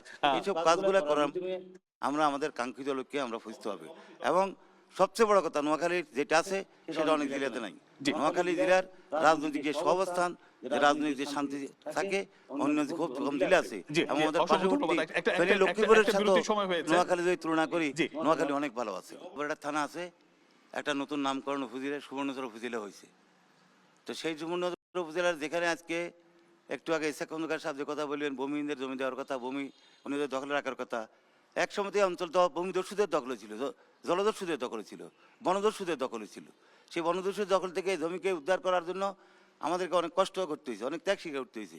তারপর আমরা বনদস্যু মুক্ত করার পর আমাদের যেটা যে কোনো কারণে বলেন, আমরা তো এরপরে আমাদের আর দায়িত্ব ছিল না, এই নিয়ে অন্য সরকার গঠিত হয়েছে। তারা 17 বছর কী করেছে, 17 বছরে দেখা গেছে কী হয়েছে, যে জমিটা আমরা উদ্ধার করেছি সেই জমিটা অনেকে দখল করে নিয়েছে, সেই জমিটা অনেকে অনেক প্রজেক্ট করেছে, অনেকে সেখানে অনেক কিছু করেছে। তো আমি শুধু এইটুকু বলতে পারি, আমরা যদি সুযোগ আমাদের যে আল্লাহ আমাদেরকে সুযোগ দেয়, সেই দখলি জমি থেকে তাদেরকে উচ্ছেদ করি। আমি আশা খন্দকার সাথে সম্পূর্ণ একমত। আমরা প্রকৃত ভূমিহীন বাছাই করে জমির যারা মালিক তাদেরকে জমির বন্দোবস্ত দেওয়া হবে, এবং সেই বাকি জমিগুলোতে সেখানে আমাদের কিছু উন্নয়নমূলক প্রকল্প এখন এখানে সে জানে কিনা আমি জানি না, বিএডিজ একটা বিরাট এলাকা নিয়ে সেখানে তারা গবেষণা করে সেখানে করতেছে। সেখানে ইক্ষু গবেষণাগার একটা গবেষণাগার হয়েছে, সেখানে আজকে হয়েছে আপনার এই ফায়ার ব্রিগেডের একটা ফায়ার সার্ভিস স্টেশন হয়েছে। এবং সুবর্ণচরে এখানে দুইটা আগে ওই কলেজগুলো ছিল না, সুবর্ণচরে এতগুলো প্রাইমারি স্কুল ছিল না, গার্লস স্কুল ছিল না, এগুলো সবগুলো কিন্তু পরবর্তী পরিস্থিতি যেগুলো অরিজিনাল ছিল না। তা আমরা সুবর্ণচরকে নিয়ে এখনও স্বপ্ন দেখি। আমরা এই কলেজগুলোকে, শিক্ষা প্রতিষ্ঠানগুলো উন্নয়ন করেছি, আগামীতে উন্নয়নের মধ্যে দিয়ে সুবর্ণচরকে আমরা একটা সত্যিকারের সুবর্ণচর নামে নয়, এটাকে গুণগতভাবে সেরকম একটা প্রতিষ্ঠানে, এবং বিশেষ করে আমাদের নদী ভাঙন থেকে সুবর্ণচরকে রক্ষা করে প্রকৃত ভূমিদের মধ্যে ভূমি বন্টন করার মাধ্যমে বাকি ভূমিকাকে পরিকল্পিতভাবে বিভিন্ন প্রকল্প গ্রহণের মাধ্যমে আমরা সেখানে জনজীবনে একটা পরিবর্তন আনতে চাই। স্বাস্থ্য কমপ্লেক্সকে 150,000 থেকে আমরা 100,000 বিশিষ্ট স্বাস্থ্য কমপ্লেক্স করতে চাই। এমনকি যুবকদের খেলাধুলার জন্য সেখানে আমরা একটা মিনি স্টেডিয়াম করার আমাদের পরিকল্পনা আছে। সবাইকে ধন্যবাদ। সালাম আলাইকুম ভাই। আমরা বিগত দিনে মানে যে শাসন আমলে আমরা দেখতাম যে যারাই ক্ষমতায় থাকতো প্রশাসনকে একটা দলীয়করণের মধ্যে একটা সিস্টেমে আবদ্ধ রাখতো। তা আমরা আপনাদের মানে ইসাক ভাই এবং শাহজাহান ভাই উভয়ের কাছেই আমার প্রশ্নটা, যে আগামীতে কি আমরা কি একই সিস্টেমে ফিরে যাব কিনা, স্থানীয় যে প্রশাসন এবং ঠিক একইভাবে কিন্তু স্বাস্থ্যসেবাও আমাদের নোয়াখালীতে বেশিরভাগই হসপিটালগুলো বেশি, চিকিৎসা সেবাগুলো কিন্তু আমাদের মানগুলা খুব লো লেভেলে। তো আমাদের প্রশ্নটা এটাই থাকবে যে আপনারা যারাই ক্ষমতায় আসবেন তারা কি প্রশাসনকে কি নিরপেক্ষ আমরা পাবো, নাকি এটা আসলে প্রশাসনের কথা বলছেন? আরো একটা প্রশ্ন নেই, আমরা যেহেতু বৃত্তে আছি প্রশ্নগুলো নিয়ে নেই। জি জি জি, আমার প্রথম প্রশ্ন হচ্ছে, বিভাগ নিয়ে যে কথা আসছে কুমিল্লা নোয়াখালী বিতর্ক, যদি কুমিল্লা বিভাগ হয়ও আলাদাভাবে নোয়াখালীকে বিভাগ করার জন্য আমাদের প্রার্থীরা কি উদ্যোগ নেবেন? এবং আজকের যে নির্বাচনী ট্রেন, এই নির্বাচনী ট্রেনটা আমরা 24-এর গণ অভ্যুত্থানের কারণেই এই ফসলস্বরূপ পেয়েছি। 24-এর গণ অভ্যুত্থানে তারুণ্যের যে ভূমিকা ছিল সেই ভূমিকার ফলস্বরূপ আজকে আমরা নির্বাচন করতে পেরেছি। তো আমাদের এবারের ভোটে 1/3 ভোটার হচ্ছে তরুণ ভোটার, তাদের জন্য আমাদের প্রার্থীদের কি পদক্ষেপ থাকবে। অনিয়ার আসলে একটু সবশেষ প্রশ্ন আপনার কাছে, যে প্রশ্নটি ছিল যে প্রশাসনকে রাজনীতিকরণ করা হয়, সেই ব্যাপারে আপনাদের কোনো মন্তব্য আছে কিনা, এটা করে আপনি যেতে পারবেন। জি, শেষ প্রশ্ন, তারপর ভাই কাছে। আমি তো আজকে সংসদের পদপ্রার্থী, এর আগে আমি চারবার সংসদে ছিলাম। এখানে মামুন সাহেব আছেন, অ্যাডভোকেট, আরও অনেক বিজ্ঞ অ্যাডভোকেট আছেন। আমি যখন এমপি ছিলাম, আমাদের দল যখন ক্ষমতায় ছিল, অন্যত্র কী হয়েছে আমি জানি না, তবে নোয়াখালীতে কখনো কোনো প্রশাসনকে দলীয়করণ করা হয় নাই, এবং আমি কখনো দলীয়করণের রাজনীতিতে আমি বিশ্বাসও করি না। আমি মনে করি ক্ষমতার মালিক জনগণ, এবং জনগণের রাষ্ট্র ক্ষমতার মালিক হওয়ার জন্য যে যে কাজ করা দরকার, সেই প্রতিশ্রুতি নিয়ে আমরা মাঠে নেমেছি, এবং আমাদের নির্বাচনী ইশতেহারে সব কিছু উল্লেখ করা আছে। সব সমস্যা তো এখানে একসাথে বলা যাবে না। আর নোয়াখালী কুমিল্লা বিভাগ হলে আমাদের নোয়াখালী বিভাগ হবে না, আবার আমাদের বিভাগ হলে কুমিল্লা হবে না, আমি এই তত্ত্বে বিশ্বাস করি না। আমি মনে করি কুমিল্লার মানুষের হয়তো একটা দাবি তাদের অঞ্চলে বিভাগ করার জন্য, আমি কেন সেই দাবির সাথে দ্বিমত করব? আমাদের দাবি আমাদের নোয়াখালী মানুষের এখানে নোয়াখালী বিভাগ করার জন্য, কুমিল্লার মানুষও কেন এই বিভাগের সাথে দ্বিমত পোষণ করব? আমরা সিটি কর্পোরেশন অবকাঠামোগত যে উন্নয়নগুলো আছে, আমাদের সেক্টর বলছেন, আমাদের যে প্রয়োজনীয় কাজগুলো আছে, এখন যেগুলো এক আশু আমাদের করণীয়, সেই আশু করণীয় কাজগুলোর সমাপ্তের মাধ্যমে আমরা আমাদের বিভাগের দাবিটাকে আরও বেশি যুক্তিসঙ্গত করে অবশ্যই আমরা নোয়াখালীতে একটা বিভাগ করার জন্য আমরা প্রাণপণ চেষ্টা করব। সবার সহযোগিতা চাই। ধন্যবাদ সবাই। জনাব ইশাক খন্দকার, একটু আপনার কাছে আসতে চাই। বেশ কিছু প্রশ্ন এসেছে, আপনি একটু। প্রশাসনকে দলীয়করণ ব্যাপারে এই ব্যাপারে আমাদের স্পষ্ট কথা, এই যে পুরানো বন্দোবস্ত, এর বিরুদ্ধে আমরা অবস্থান নিছি, এবং আমরা এই জন্য হা ভোটের পক্ষে আছি। আলহামদুলিল্লাহ, হা ভোটের মাধ্যমে দেশের দলীয়করণ, বৈষম্য সব দূর হবে ইনশাআল্লাহ। দর্শক, চলছে আপনার ব্যালট, একটা বিরতি নিচ্ছি, সঙ্গে থাকুন। আমরা জানি নোয়াখালীতে মোট ভোটার সংখ্যা 28,67,641 জন, এবং এখানে 6টি আসনে মোট 48 জন প্রার্থী লড়াই করছে, এবং সদর আসনে আমরা যে আসনটিতে রয়েছি সেটিতে 7,03,38 ভোটার রয়েছে, এবং প্রার্থী রয়েছেন 7 জন। এবং এই অঞ্চলটি মূলত প্রবাসীদের অঞ্চল, প্রবাসী অধ্যুষিত অঞ্চল, ফলে প্রবাসীদের চাহিদা এই অঞ্চলের, প্রবাসীদের ভোট এবং তাদের পরিবারের ভোট এই অঞ্চলের জন্য খুবই গুরুত্বপূর্ণ। একটু আপনাদের কাছে আরেকবার আসতে চাই, প্রার্থীদের কাছে যাওয়ার আগে প্রবাসীদের পক্ষ থেকে কোনো প্রশ্ন আছে কিনা, এই অঞ্চলের উন্নয়ন নিয়ে কিছু বলবেন কিনা? জি, আসসালামু আলাইকুম রহমতুল্লাহ, এবং ধন্যবাদ আমাকে সুযোগ করে দেওয়ার জন্য। প্রথম বিষয়টা হচ্ছে যে আমাদের নোয়াখালীতে 4 জন মারা যায়নি, ওনারা শহীদ হয়েছেন। আপনি মারা যায় বলেছেন, এই বিষয়টা আপনার একটু খেয়াল রাখবেন। দ্বিতীয়ত, আপনি যে বিষয়টা বলেছেন যে আসলে প্রবাসীদের বিষয়টা, আমাদের নোয়াখালীতে বেকার সমস্যা অনেক বেশি। আমরা যেহেতু স্টুডেন্ট, আমরা জানি যে আসলে আমাদের বেকার সমস্যার প্রবলতাটা কতটুকু। আমাদের দেশে তো কোনো চাকরি নেই, কিন্তু তার জায়গায় এখন মানুষ প্রবাসে যাচ্ছে। কিন্তু যথাযথ আমাদের ব্যবস্থাপনা না থাকার কারণে, একটা ভালো ট্রেনিং সিস্টেম না থাকার কারণে আমরা ওখানে গিয়েও সম্মানজনক কোনো চাকরি পাচ্ছি না। আমাদের এখন মূল জায়গা হচ্ছে হয় মিডল ইস্ট অথবা আপনার ইতালি, আপনার হচ্ছে সমুদ্রের পথে। এর মাধ্যমে দেখা যাচ্ছে আমরা ওখানে একটা মানবেতর জীবনযাপন করছি, একটা বলতে গেলে একটা নিম্ন শ্রেণীর মানুষের জীবনযাপন করছি। এখন আমার প্রশ্ন হচ্ছে, আজকে যারা আপনারা নির্বাচিত প্রতিনিধি হতে চাচ্ছেন, আমাদেরকে আপনারা স্বপ্ন দেখাচ্ছেন যে আপনারা এই করবেন সেই করবেন, আমাদের যারা বেকার, আমরা যারা তরুণ রয়েছি, এই তরুণদের জন্য আপনাদের স্পেসিফিক প্ল্যানটা কি, যে হাউ অ্যাকচুয়ালি আপনি চাচ্ছেন যে আমাদের তরুণদেরকে আপনি মনিটাইজ করবেন? জি, প্রশ্ন আছে একটু। আমি দুঃখ প্রকাশ করছি, যেহেতু আমি মারা গিয়েছে বলেছে, অবশ্যই শহীদ হবে। জি জি স্যার, আমাদের একটাই প্রশ্ন ওই জাহির ভাইকে, ওই আমরা বড় বড় দলগুলো রাখি, কেন ছোট দলকে ভোট দিবে?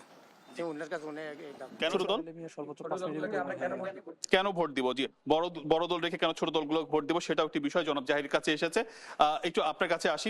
প্রশ্ন যেটি এসেছে সেটি তরুণদের নিয়ে আপনাদের স্পেসিফিক কোনো প্ল্যান আছে কিনা? আমাদের প্ল্যান তরুণদেরকে নিয়ে। এদেশে অনেক যুব সমাজ মাদকতায় আসক্ত হয়ে তারা শেষ হয়ে যাচ্ছে, এবং তার পরিবারকে শেষ করে দিচ্ছে। আমরা আমাদের সিদ্ধান্ত যে মাদক মুক্ত একটা পরিবেশ আমরা তৈরি করব। আর এই যুব শক্তি যাদের আমরা এখন, তারা আমাদের জন্য হয়ে গেছে আপদ, এদেরকে প্রশিক্ষণ দিয়ে সম্পদে রূপান্তরিত করা হবে।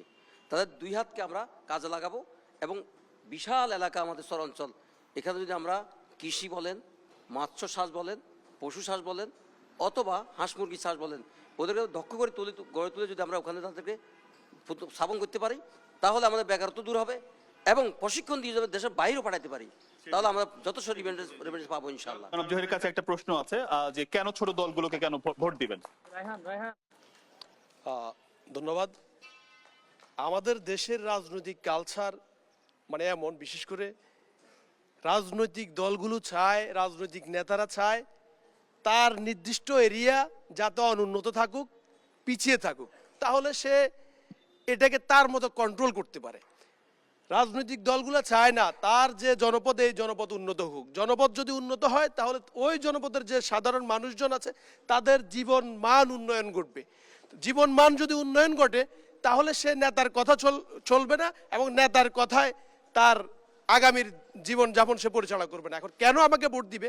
ছোট দলগুলোকে, ছোট দলের যে নেতারা এরা যদি সৎ থাকে আমার মনে হয় ছোট দলকে দেওয়া উচিত। কারণ বড় দলগুলা আমরা দেখেছি প্রত্যেক এলাকায়, প্রত্যেক পাড়া মহল্লায় কিছু তাদের দলীয় লোক নামে কিছু মাস্তান পালে এবং এই মাস্তানের টাকা জনগণের সাধারণ মানুষ থেকে উঠে আসে।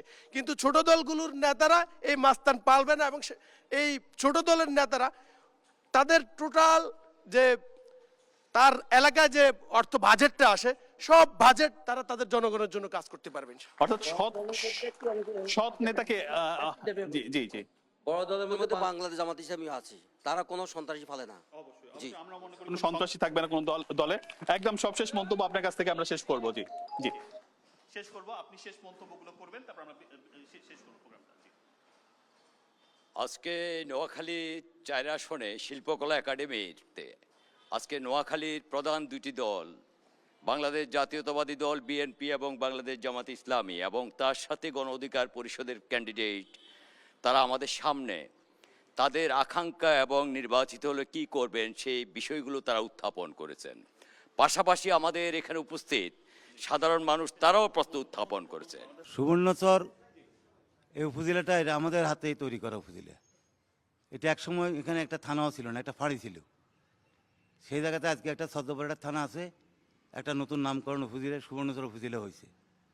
তো সেই সুবর্ণচর উপজেলার যেখানে আজকে একটু আগে ইসাক খন্দকার সাহেব যে কথা বললেন, ভূমিহীনদের জমি দেওয়ার কথা, ভূমি অন্যদের দখলে রাখার কথা, এক সময়তে এই অঞ্চলটা ভূমিদস্যুদের দখলে ছিল, জলদস্যুদের দখলে ছিল, বনদস্যুদের দখলে ছিল। সেই বনদস্যুদের দখল থেকে জমিকে উদ্ধার করার জন্য আমাদেরকে অনেক কষ্ট করতে হয়েছে, অনেক ত্যাগ স্বীকার করতে হয়েছে। তারপর আমরা বনদস্যু মুক্ত করার পর আমাদের যেটা যেই কোনো কারণে বলেন, আমরা তো এরপরে আমাদের আর দায়িত্ব ছিল না, এই নিয়ে অন্য সরকার গঠিত হয়েছে। তারা 17 বছর কী করেছে, 17 বছরে দেখা গেছে কী হয়েছে, যে জমিটা আমরা উদ্ধার করেছি সেই জমিটা অনেকে দখল করে নিয়েছে, সেই জমিটা অনেকে অনেক প্রজেক্ট করেছে, অনেকে সেখানে অনেক কিছু করেছে। তো আমি শুধু এইটুকু বলতে পারি, আমরা যদি সুযোগ আমাদের আল্লাহ যে আমাদেরকে সুযোগ দেয়, সেই দখলি জমি থেকে তাদেরকে উচ্ছেদ করি। আমি আশা খন্দকার সাথে সম্পূর্ণ একমত। আমরা প্রকৃত ভূমিহীন বাছাই করে জমির যারা মালিক তাদেরকে জমির বন্দোবস্ত দেওয়া হবে এবং সেই বাকি জমিগুলোতে সেখানে আমাদের কিছু উন্নয়নমূলক প্রকল্প, এখন এখানে সে জানে কিনা আমি জানি না, বিএডির একটা বিরাট এলাকা নিয়ে সেখানে তারা গবেষণা করে সেখানে করতেছে। সেখানে ইক্ষু গবেষণাগার একটা গবেষণাগার হয়েছে, সেখানে আজকে হয়েছে আপনার এই ফায়ার ব্রিগেডের একটা ফায়ার সার্ভিস স্টেশন হয়েছে এবং সুবর্ণচরে এখানে দুইটা আগে ওই কলেজগুলো ছিল না, সুবর্ণচরে এতগুলো প্রাইমারি স্কুল ছিল না, গার্লস স্কুল ছিল না, এগুলো সবগুলো কিন্তু পরবর্তী পরিস্থিতি যেগুলো অরিজিনাল ছিল না। তো আমরা সুবর্ণচরকে নিয়ে এখনও স্বপ্ন দেখি। আমরা এই কলেজগুলোকে, শিক্ষা প্রতিষ্ঠানগুলো উন্নয়ন করেছি, আগামীতে উন্নয়নের মধ্যে দিয়ে সুবর্ণচরকে আমরা একটা সত্যিকারের সুবর্ণচর নামে নয়, এটাকে গুণগতভাবে সেরকম একটা প্রতিষ্ঠানে এবং বিশেষ করে আমাদের নদী ভাঙন থেকে সুবর্ণচরকে রক্ষা করে প্রকৃত ভূমিদের মধ্যে ভূমি বন্টন করার মাধ্যমে বাকি ভূমিকাকে পরিকল্পিতভাবে বিভিন্ন প্রকল্প গ্রহণের মাধ্যমে আমরা সেখানে জনজীবনে একটা পরিবর্তন আনতে চাই। স্বাস্থ্য কমপ্লেক্সকে 150,000 থেকে আমরা 100,000 বিশিষ্ট স্বাস্থ্য কমপ্লেক্স করতে চাই। এমনকি যুবকদের খেলাধুলার জন্য সেখানে আমরা একটা মিনি স্টেডিয়াম করার আমাদের পরিকল্পনা আছে। সবাইকে ধন্যবাদ। একটু একটু একটু আপনি থাকবেন। আমার অফিস বললো যে এখনো একটু রেকর্ডে আছে, কারো যদি কোনো প্রশ্ন থাকে, এখানে ভাইও আছে, এটা আমরা অন ইয়ারে যাচ্ছি না, কারো প্রশ্ন থাকলে আপনারা চাইলে এখনো করতে পারবেন, একটু রেকর্ডে আছে আর কি, আমাদের অনলাইনের জন্য সেটা যেতে পারবে। জি জি জি জি আচ্ছা, প্রশ্নটা করেন আমি যাচ্ছি। সালাম আলাইকুম ভাই, আমরা ওই বিগত দিনে মানে যে শাসন আমলে আমরা দেখতাম যে যারাই ক্ষমতায় থাকতো প্রশাসনকে একটা দলীয়করণের মধ্যে একটা সিস্টেমে আবদ্ধ রাখতো। তা আমরা আপনাদের মানে ইসাক ভাই এবং শাহজাহান ভাই উভয়ের কাছেই আমার প্রশ্নটা যে আগামীতে কি আমরা কি একই সিস্টেমে ফিরে যাব কিনা, স্থানীয় যে প্রশাসন এবং ঠিক একইভাবে কিন্তু স্বাস্থ্যসেবাও আমাদের নোয়াখালীতে বেশিরভাগই হসপিটালগুলো বেশি, চিকিৎসা সেবাগুলো কিন্তু আমাদের মানগুলা খুব খুব লো লেভেলে। তো আমাদের প্রশ্নটা এটাই থাকবে যে আপনারা যারাই ক্ষমতায় আসবেন তারা কি প্রশাসনকে কি নিরপেক্ষ আমরা পাবো, নাকি এটা আসলে দলীয়? আপনি প্রশাসনের কথা বলছেন, আরো একটা প্রশ্ন নেই, আমরা যেহেতু বৃত্তে আছি প্রশ্নগুলো নিয়ে নেই। জি জি জি, আমার প্রথম প্রশ্ন হচ্ছে বিভাগ নিয়ে যে কথা আসছে কুমিল্লা নোয়াখালী বিতর্ক, যদি কুমিল্লা বিভাগ হয়ও আলাদাভাবে নোয়াখালীকে বিভাগ করার জন্য আমাদের প্রার্থীরা কি উদ্যোগ নেবেন, এবং আজকের যে নির্বাচনী ট্রেন, এই নির্বাচনী ট্রেনটা আমরা 24-এর গণ অভ্যুত্থানের কারণেই এই ফসলস্বরূপ পেয়েছি। 24-এর গণ অভ্যুত্থানে তারুণ্যের যে ভূমিকা ছিল সেই ভূমিকার ফলস্বরূপ আজকে আমরা নির্বাচন করতে পেরেছি। তো আমাদের এবারের ভোটে 1/3 ভোটার হচ্ছে তরুণ ভোটার, তাদের জন্য আমাদের প্রার্থীদের কি পদক্ষেপ থাকবে? অনিয়ার আসলে একটু সবশেষ প্রশ্ন আপনার কাছে, যে প্রশ্নটি ছিল যে প্রশাসনকে রাজনীতিকরণ করা হয় সেই ব্যাপারে আপনাদের কোনো মন্তব্য আছে কিনা, এটা করে আপনি যেতে পারবেন। জি শেষ প্রশ্ন, তারপর আমি তো আজকে সংসদের পদপ্রার্থী, এর আগে আমি 4বার সংসদে ছিলাম। এখানে মামুন সাহেব আছেন, অ্যাডভোকেট, আরও অনেকে বিজ্ঞ অ্যাডভোকেট আছেন।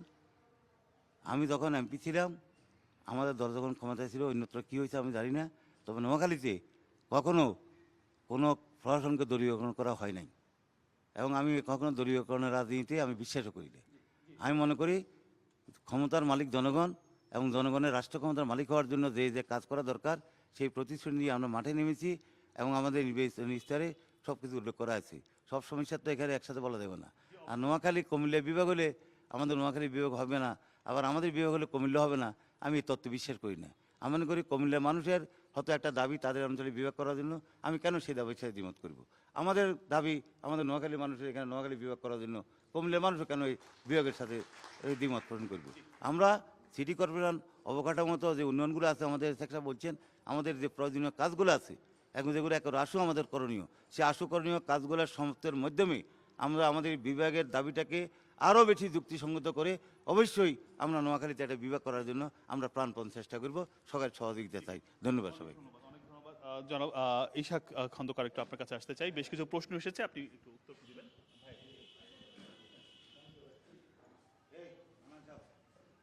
আপনাদের আগে গেলাম প্রোগ্রাম আছে, সরি নাকি? তো আদার কথা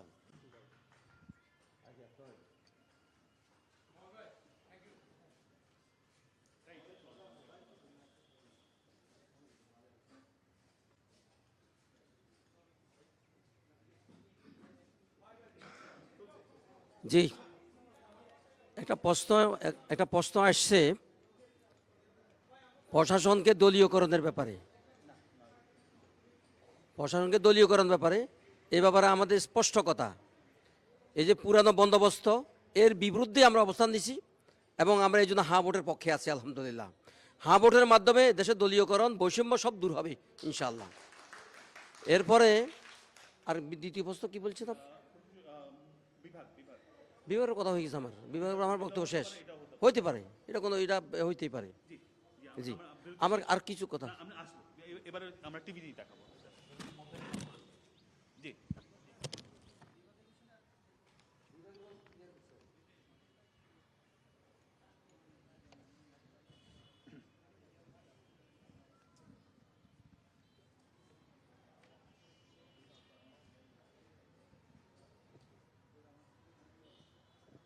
আরেকবার স্বাগত জানাচ্ছি আপনার ব্যালটে। আশিয়ান সিটি আপনার ব্যালটের সঙ্গে আছি আমি রিয়াজ সুলতান। আমরা রয়েছি নোয়াখালীতে। আমাদের সাথে এখন এই মুহূর্তে রয়েছেন জনাব ইশাক খন্দকার, তিনি নোয়াখালী 4 আসন অর্থাৎ সদর ও সুবর্ণচর আসনের জামাত ইসলামী মনোনীত প্রার্থী ও জেলা জামাতের আমির। আমার হাতের বামে রয়েছেন, এবং আমার হাতের একেবারে বামে রয়েছেন জনাব জাহের, তিনি নোয়াখালী 4 আসনের গণ অধিকার পরিষদের প্রার্থী, এবং আমার হাতের ডানে রয়েছেন সুশাসনের জন্য নাগরিক সুজনের সভাপতি জনাব মোল্লা হাবিবুর রাসুল মামুন, তিনি আমাদের সাথে রয়েছেন। আমরা জানি নোয়াখালীতে মোট ভোটার সংখ্যা 28,67,641 জন, এবং এখানে 6টি আসনে মোট 48 জন প্রার্থী লড়াই করছে, এবং সদর আসনে আমরা যে আসনটিতে রয়েছি সেটিতে 7,03,38 ভোটার রয়েছে, এবং প্রার্থী রয়েছেন 7 জন। এবং এই অঞ্চলটি মূলত প্রবাসীদের অঞ্চল, প্রবাসী অধ্যুষিত অঞ্চল, ফলে প্রবাসীদের চাহিদা এই অঞ্চলের, প্রবাসীদের ভোট এবং তাদের পরিবারের ভোট এই অঞ্চলের জন্য খুবই গুরুত্বপূর্ণ। একটু আপনাদের কাছে আরেকবার আসতে চাই, প্রার্থীদের কাছে যাওয়ার আগে প্রবাসীদের পক্ষ থেকে কোনো প্রশ্ন আছে কিনা, এই অঞ্চলের উন্নয়ন নিয়ে কিছু বলবেন কিনা? জি, আসসালামু আলাইকুম রহমতুল্লাহ। এবং ধন্যবাদ আমাকে সুযোগ করে দেওয়ার জন্য। প্রথম বিষয়টা হচ্ছে যে আমাদের নোয়াখালীতে 4 জন মারা যায়নি, ওনারা শহীদ হয়েছেন। আপনি মারা যায় বলেছেন, এই বিষয়টা আপনার একটু খেয়াল রাখবেন। দ্বিতীয়ত আপনি যে বিষয়টা বলেছেন যে আসলে প্রবাসীদের বিষয়টা, আমাদের নোয়াখালীতে বেকার সমস্যা অনেক বেশি। আমরা যেহেতু স্টুডেন্ট, আমরা জানি যে আসলে আমাদের বেকার সমস্যার প্রবলতাটা কতটুকু। আমাদের দেশে তো কোনো চাকরি নেই, কিন্তু তার জায়গায় এখন মানুষ প্রবাসে যাচ্ছে। কিন্তু যথাযথ আমাদের ব্যবস্থাপনা না থাকার কারণে, একটা ভালো ট্রেনিং সিস্টেম না থাকার কারণে আমরা ওখানে গিয়েও সম্মানজনক কোনো চাকরি পাচ্ছি না। আমাদের এখন মূল জায়গা হচ্ছে হয় মিডল ইস্ট অথবা আপনার ইতালি, আপনার হচ্ছে সমুদ্রের পথে। এর মাধ্যমে দেখা যাচ্ছে আমরা ওখানে একটা মানবেতর জীবনযাপন করছি, একটা বলতে গেলে একটা নিম্ন শ্রেণীর মানুষের জীবনযাপন করছি। এখন আমার প্রশ্ন হচ্ছে, আজকে যারা আপনারা নির্বাচিত প্রতিনিধি হতে চাচ্ছেন, আমাদেরকে আপনারা স্বপ্ন দেখাচ্ছেন যে আপনারা এই করবেন সেই করবেন, আমাদের যারা বেকার, আমরা যারা তরুণ রয়েছি, এই তরুণদের জন্য আপনাদের স্পেসিফিক প্ল্যানটা কি, যে হাউ অ্যাকচুয়ালি আপনি চাচ্ছেন যে আমাদের তরুণদেরকে আপনি মনিটাইজ করবেন? জি, প্রশ্ন আছে একটু। আমি দুঃখ প্রকাশ করছি, যেহেতু আমি মারা গিয়েছে বলেছে, অবশ্যই শহীদ হবে। জি স্যার, আমাদের একটাই প্রশ্ন ওই জাহির ভাইকে, ওই আমরা বড় বড় দলগুলো রাখি, কেন ছোট দলকে ভোট দিবে? কেন ছোট দল, কেন ভোট দিব? জি, বড় দল রেখে কেন ছোট দলগুলো ভোট দিব, সেটাও একটি বিষয় জনাব জাহির কাছে এসেছে। একটু আপনার কাছে আসি। প্রশ্ন যেটি এসেছে সেটি তরুণদের নিয়ে আপনাদের স্পেসিফিক কোনো প্ল্যান আছে কিনা? আমাদের প্ল্যান তরুণদেরকে নিয়ে। এদেশে অনেক যুব সমাজ মাদকতায় আসক্ত হয়ে তারা শেষ হয়ে যাচ্ছে এবং তার পরিবারকে শেষ করে দিচ্ছে। আমরা আমাদের সিদ্ধান্ত যে মাদক মুক্ত একটা পরিবেশ আমরা তৈরি করব। আর এই যুবশক্তি যাদের আমরা এখন, তারা আমাদের জন্য হয়ে গেছে আপদ, এদেরকে প্রশিক্ষণ দিয়ে সম্পদে রূপান্তরিত করা হবে। তাদের দুই হাতকে আমরা কাজে লাগাবো এবং বিশাল এলাকা আমাদের চরাঞ্চল, এখানে যদি আমরা কৃষি বলেন, মৎস্য চাষ বলেন, পশু চাষ বলেন, অথবা হাঁস মুরগি চাষ বলেন, ওদেরকে দক্ষ করে গড়ে তুলে যদি আমরা ওখানে তাদেরকে স্থাপন করতে পারি, তাহলে আমাদের বেকারত্ব দূর হবে এবং প্রশিক্ষণ দিয়ে যাবে দেশের বাইরেও পাঠাতে পারি, তাহলে আমরা যথেষ্ট রেভিনিউ পাবো ইনশাআল্লাহ। জনাব জহিরের কাছে একটা প্রশ্ন আছে, যে কেন ছোট দলগুলোকে কেন ভোট দিবেন? ধন্যবাদ। আমাদের দেশের রাজনৈতিক কালচার মানে এমন, বিশেষ করে রাজনৈতিক দলগুলো চায়, রাজনৈতিক নেতারা চায় তার নির্দিষ্ট এরিয়া যাতে অনুন্নত থাকুক, পিছিয়ে থাকুক, তাহলে সে এটাকে তার মতো কন্ট্রোল করতে পারে। রাজনৈতিক দলগুলো চায় না তার যে জনপদ, এই জনপদ উন্নত হোক। জনপদ যদি উন্নত হয়, তাহলে ওই জনপদের যে সাধারণ মানুষজন আছে তাদের জীবন মান উন্নয়ন ঘটবে। জীবন মান যদি উন্নয়ন ঘটে, তাহলে সে নেতার কথা চলবে না এবং নেতার কথায় তার আগামীর জীবনযাপন সে পরিচালনা করবে না। এখন কেন আমাকে ভোট দিবে? ছোট দলগুলোকে, ছোট দলের যে নেতারা, এরা যদি সৎ থাকে, আমার মনে হয় ছোট দলকে দেওয়া উচিত। কারণ বড় দলগুলা আমরা দেখেছি প্রত্যেক এলাকায়, প্রত্যেক পাড়া মহল্লায় কিছু তাদের দলীয় লোক নামে কিছু মাস্তান পালে এবং এই মাস্তানের টাকা জনগণের সাধারণ মানুষ থেকে উঠে আসে। কিন্তু ছোট দলগুলোর নেতারা এই মাস্তান পালবে না এবং এই ছোট দলের নেতারা তাদের টোটাল যে তার এলাকায় যে অর্থ বাজেটটা আসে, সব বাজেট তারা তাদের জনগণের জন্য কাজ করতে পারবেন। সৎ নেতাকে বড় দলের মধ্যে বাংলাদেশ জামাত ইসলামী আছে, তারা কোনো সন্ত্রাসী ফেলে না। জি, আমরা মনে করি কোনো সন্ত্রাসী থাকবে না কোনো দলে। একদম সবশেষ মন্তব্য আপনার কাছ থেকে আমরা শেষ করবো। জি, শেষ করবো, আপনি শেষ মন্তব্যগুলো করবেন, তারপর আমরা শেষ করবো প্রোগ্রামটা। আজকে নোয়াখালী 4 আসনে শিল্পকলা একাডেমিতে আজকে নোয়াখালীর প্রধান দুটি দল, বাংলাদেশ জাতীয়তাবাদী দল বিএনপি এবং বাংলাদেশ জামাত ইসলামী, এবং তার সাথে গণ অধিকার পরিষদের ক্যান্ডিডেট, তারা আমাদের সামনে তাদের আকাঙ্ক্ষা এবং নির্বাচিত হলে কী করবেন সেই বিষয়গুলো তারা উত্থাপন করেছেন। পাশাপাশি আমাদের এখানে উপস্থিত সাধারণ মানুষ, তারাও প্রশ্ন উত্থাপন করেছেন। আমি শেষ করতে চাই এই বলে, সেটি হচ্ছে যে আমাদের দেশে অতীতের রাজনৈতিক অভিজ্ঞতা আমাদের দেশের মানুষের রয়েছে।